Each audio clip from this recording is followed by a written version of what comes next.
Baik, sampai kawan-kawan. Kami dari kelompok 4 akan mempresentasikan materi kami yaitu kurikulum pusat 1994 dan kurikulum suplemen 1999. Sebelumnya, perkenalkan nama saya Rizvani dan teman saya. Saya Muhammad Sabar Pagi. Saya Rian Ramadan. Saya Haikal Pagi. Saya Hamzah juga. Sebelum masuk ke materi, pertama kita harus tahu itu definisi kurikulum. Secara etimologi, kurikulum berasal dari bahasa Yunani yaitu kurir yang artinya pelari atau kurer yang artinya tempat berpacu. Itu berarti dari beberapa pengertian masalah tersebut kemudian menggunakan istilah kursus atau mata pelajaran yang tertentu untuk mendapatkan suatu gelar.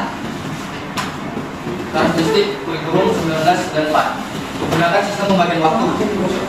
Waktu bulan 3 tahap dalam 1 tahun. Bersifat populis. Memperlakukan satu sistem kurikulum untuk seluruh Indonesia. Menggunakan pendekatan isi atau materi konten oriented, di mana penghasilan diukur dari penguasaan materi pelajaran yang padat. Proses pembelajaran berpusat pada buku, teacher, plan. Orientasi pada perolehan hasil tes yang tinggi diwujudkan dalam bentuk angka di rapor. Terus ada juga struktur kurikulum 1994, yaitu pendidikan dasar SD, SMP yang terdiri dari mata pelajaran inti seperti PPKN, agama, bahasa Indonesia, dan matematika, dan juga IPA, IPS, mata lokal. Pendidikan menengah SMU kelas 1 sampai kelas 2 menggunakan program umum. Terus ada juga jurusan. Program hanya diadakan di kelas 3 SMU, dibagi menjadi program bahasa, program IPA, dan program ilmu sosial. Alokasi waktu 1 jam pelajaran SD sama dengan 30 sampai 40 menit, SMP atau SMU sama dengan 45 menit. Oke, di sini juga ada sistem penilaiannya, yaitu penilaian yang difokuskan pada aspek objektif, yaitu pengalaman siswa terhadap materinya. Lalu ada evaluasi juga, yaitu dilaksanakan dengan teknik utama tertulis. Lalu ada keberhasilan diukur dan dilaporkan berdasarkan perolehan nilai yang didapat dibandingkan dengan siswa lain. Lalu bentuk penilaian diikuti penilaian tertulis, lisan, perbuatan, atau penampilan. Di sini juga ada kelebihan dan kekurangannya. Kelebihannya yaitu menggunakan strategi yang melibatkan siswa aktif dalam belajar, misalnya seperti mental, fisik, dan sosial. Lalu pengajaran dilakukan dari hal yang mudah ke sulit dan dari sederhana ke kompleks. Ketiga, dibuat berdasarkan active learning yang menekankan pada pendekatan konsep dan keterampilan proses. Lalu ada juga kekurangannya. Beban belajar siswa terlalu berat karena banyaknya mata pelajaran dan padatnya materi. Materi pelajaran dianggap terlalu sukar dan kurang relevan dengan tingkat perkembangan berpikir siswa. Proses pembelajaran bersifat klasikal dan terpusat pada guru. Itu guru menjadi satu-satunya sumber belajar. Dan yang terakhir ada sistem evaluasi yang menekankan kemampuan kognitif.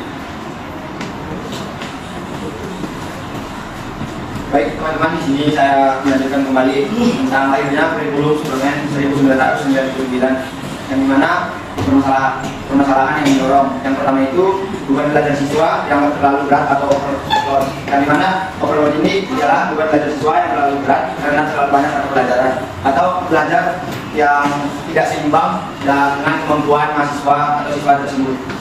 Yang selanjutnya materi pelajaran yang terlalu sukar dan kurang relevan dengan tingkat perkembangan berpikir siswa. Di sini ada juga tujuan suplemen kurikulum 1999. Yang pertama itu penyesuaian. Penyesuaian itu menyesuaikan dari pelajaran dengan perkembangan berpikir dan kemampuan siswa agar tidak terlalu berat. Yang kedua itu profesi tepat. Yang dimana itu mengatur keseimbangan antara jumlah mata pelajaran ke dalam materi dan waktu belajar supaya tidak terlalu berat. Yang ketiga itu kemudahan kebenaran materi, itu memastikan isi pelajaran lebih akurat, relevan, dan sesuai dengan perkembangan ilmu pengetahuan serta konteks kehidupan mahasiswa. Yang terakhir itu memudahkan implementasi, itu membuat kurikulum lebih mudah diterapkan guru di lapangan, baik di segi penyesuaian belajar maupun evaluasinya.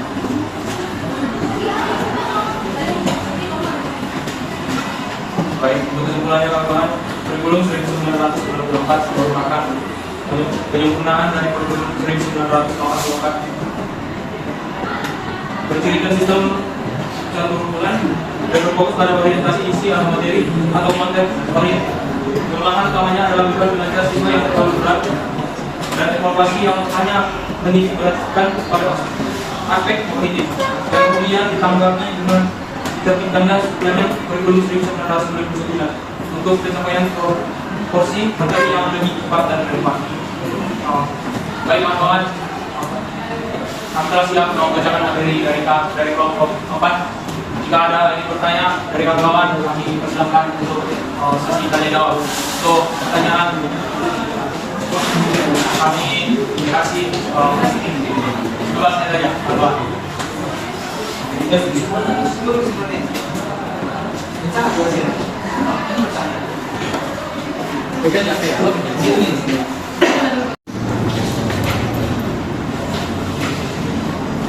masih belum dari kelompok 3 yang bertanya, dalam konteks relevansi terhadap kebutuhan masyarakat, jelaskan kurikulum mana yang lebih responsif antara kurikulum 1994 dan 1999.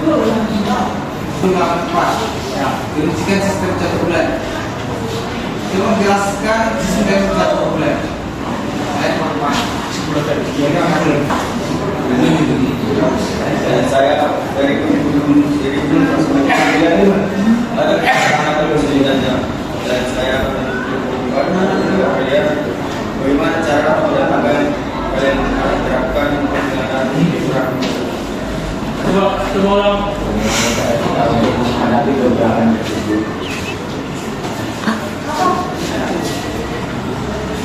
Dari kurikulum 1999 ada kekurangan kesulitannya atau kalian bagaimana cara dan apa yang kalian terapkan.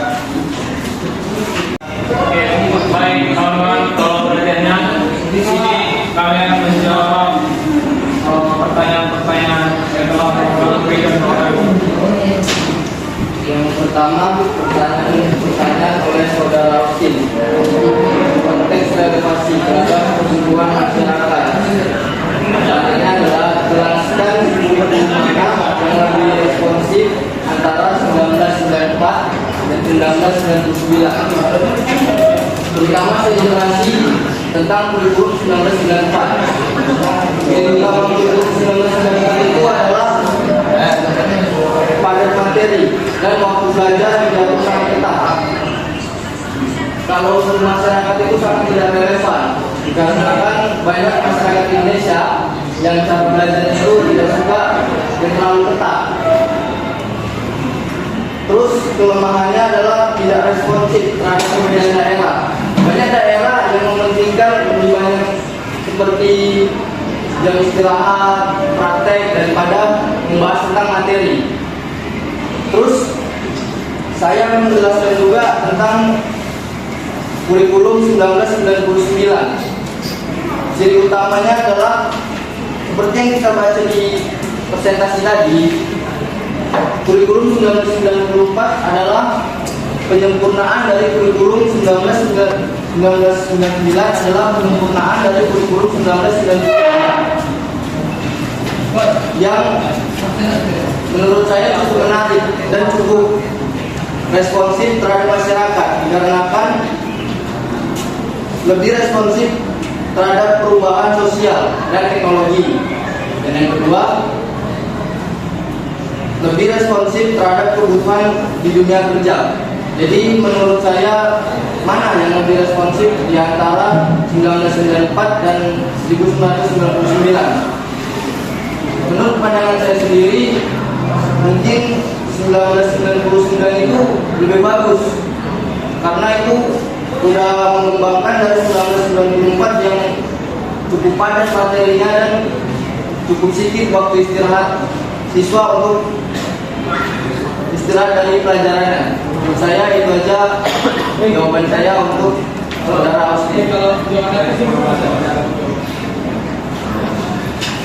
baik, di sini saya akan menjawab pertanyaan dari saudara Timotius Sirait. Ini tadi pertanyaannya, apa pengertian dari catur bulan? Dengan sistem catur bulan yang pembagiannya dalam 1 tahun, yaitu menjadi 3 tahap, diharapkan dapat memberikan kesempatan bagi siswa untuk dapat menerima materi pelajaran yang cukup banyak. Oke. melihat BPJS.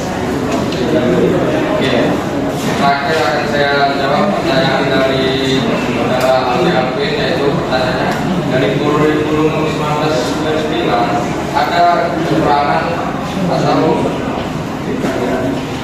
kelebihannya menurut kelompok 4 atau pendapat kalian, bagaimana cara dan apa yang kalian terapkan untuk mengatasi atau menanggulangi kekurangan tersebut?